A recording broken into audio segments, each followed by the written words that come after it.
Сайн байна уу? Зол 2 байна. Би тэгээд өнөөдөр тайлан дээр байсан даалгавар гэсэн болоёг байгуулсан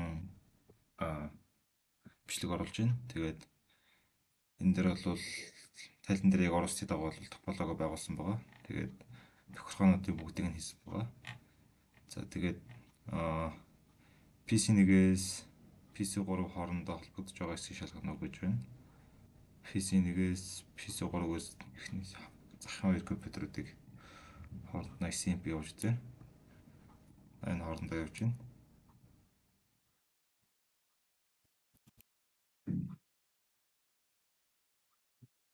За явж байна. За тэгээд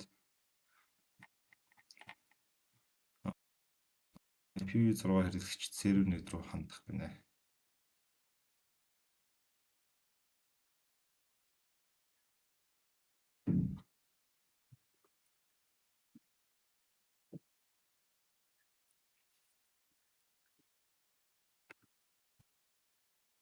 За орчлоо.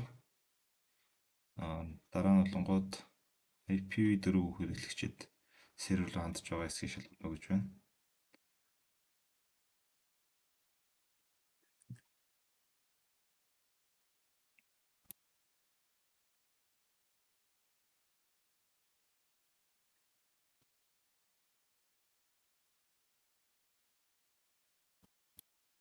За тэгээд серверүүд дээр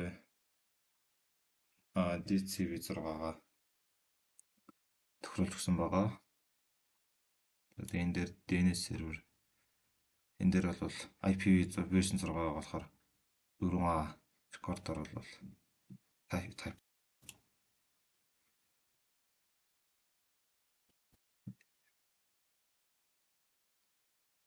Энэ дээр бас DCP-гээр API-г онгоох юмудаа гэсэн байгаа.